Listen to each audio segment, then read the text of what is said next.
అందరికీ నమస్కారం. ఎన్డీఏ విజయ దుందుబి మరుగుస్తూ ముందుకెళ్తుంది. ఎంతగా అంటే అసలు దరిదాపుల్లో ఇక ఏ రాజకీయ పార్టీ కూడా లేనట్టు. మొత్తం బీహార్లో 243 అసెంబ్లీ సీట్లు ఉంటాయి. దాన్ని గవర్నమెంట్ ఫామ్ చేయాలంటే 122 సీట్లు వస్తే చాలు.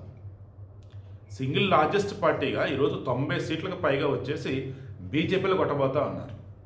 ఆ తర్వాత లోక్ జనశక్తి పార్టీ రామ్ విలాస్ పాస్వాన్ పేరు మీద వాళ్ళ కొడుకు చిరాగ్ పాస్వాన్, అది సైతం 20+ సీట్లో కొడతాం.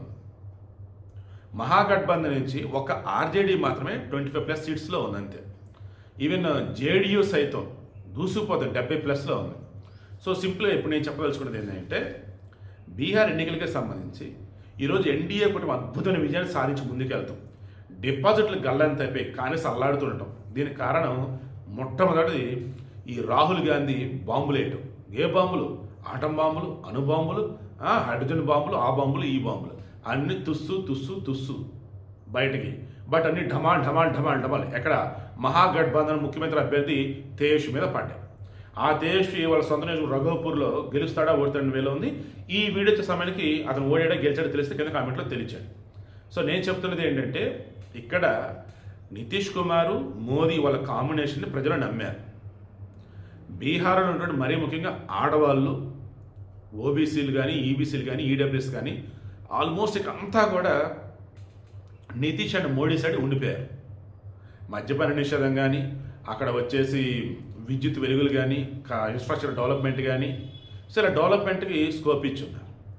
అండ్ ఇతర రాష్ట్రాలకి వలసలు వెళ్ళిన వాళ్ళు ఉన్నా వారికి సంబంధించి ఇబ్బందులు అన్నవి లేకుండా వాళ్ళ వేల ఎఫర్ట్స్ అయితే పెట్టారు కొన్ని. ఆ తర్వాత ఇప్పుడు నేను మాట్లాడేది మోడీ నితీష్ కుమార్ యొక్క జోడీని నమ్మారు. నెంబర్ 1 అది.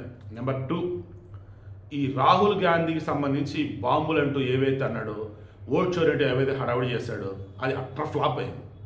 అదే సమయంలో ఘోరంగా మిలిటరీలో కూడా రిజర్వేషన్ కావాలనటాలు, ఇంకా చెప్పాల్సి వస్తే దిక్కుమాలిన విధంగా గలీస్తనంగా రోతతనంగా కొన్ని చెత్త వ్యాఖ్యలు చేయటం అన్నీ కలగలిపి గట్టిగా దెబ్బకొట్టి ఈ 2 అయిపోయినాయి. 3, మహాగఠబంధన్ ముఖ్యమంత్రి అబ్బాయి తేజస్వి ఏం చదివాడు అసలు ఆ మనిషి?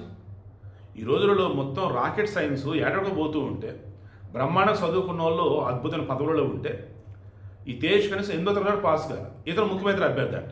ఇంకెలా ఓట్లేస్తారు బీహార్ వాళ్ళు? ముఖ్యమంత్రి అభ్యర్థి నీకు దండారా బాబుని పక్కన పెట్టారు.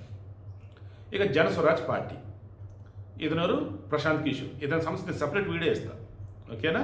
గతంలో చాలాసార్లు ఇదే చెప్పి ఇప్పుడు కూడా చెప్తున్నా. ఇతను గెలిచే పార్టీలు ఏవైతే ఉన్నాయో వాళ్ళ దగ్గరికి వెళ్ళిపోయి, నేను మీకు గైడ్ చేస్తా, నేను మీ పార్టీ నేర్పిన సొల్లు కబుర్లు చెప్తే అతను పిక్చర్స్ నమ్మేసి వాళ్ళకి ఛాన్స్ ఇస్తాడు. ఈ ప్రశాంత్ కిషోర్ ఇప్పుడు ఆయన పార్టీని గెలిపించుకోలేకపోగా, కనీసం డిపాజిట్లు కూడా రాకపోగా, అతను పోటీ చేయకపోగా చెప్పాల్సి వస్తే అన్ని పోగా అన్నప్పుడు ఈ జనస్వరాజ్కి పొగబెట్టేశారు జనాలు.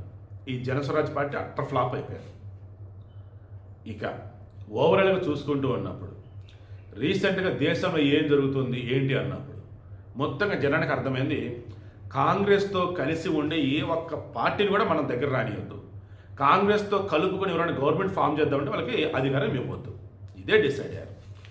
రాను రోజులలో కాంగ్రెస్ పార్టీ కనుక జాతీయవాద పార్టీగా మారి పద్ధతిగా ఉంటే సరే, లేదు కాంగ్రెస్ పార్టీ అంటే కాంగ్రెస్, దట్ మీన్స్ ముస్లింల పార్టీ, కాంగ్రెస్ పార్టీ అంటే పేద బడుగు బలహీన వర్గాల పార్టీ అంటూ కబుర్లు చెప్తూ లోపల మాత్రం ఈ బీజేపీ మీద మోడీ మీద కోపంతో దేశభక్తిని కూడా తప్పుగా బూచిగా చూపించే విధంగా కాంగ్రెస్ పార్టీ కనుక ఉంటే ఈ కాంగ్రెస్ పార్టీ బతకడం కష్టం. ఒకప్పుడు ఉన్నటువంటి కాంగ్రెస్ పార్టీ సరే ఎన్ని తప్పులని చేయని, అవునన్నా కాదన్నా దేశం ఫస్ట్ అన్నట్టు ఉండేది. వాళ్ళ స్వప్రజలు ఎన్నున్నా, నెహ్రూ ఇందిరైనా ఎవరైనా. బట్ ఇప్పుడు రాహుల్ గాంధీ దేశం కాదు, ఓన్లీ వాళ్ళ పార్టీ కూడా కాదు, మోడీకి అపోనెంట్ ఉన్న వాళ్ళు ఎవరైతే ఉన్నారో వారికి సపోర్ట్ చేయడానికి అంతే. దానివల్ల బీహార్లో ఘోరంగా మహాగఠబంధన్ సంఖ్య నాకిపోయింది.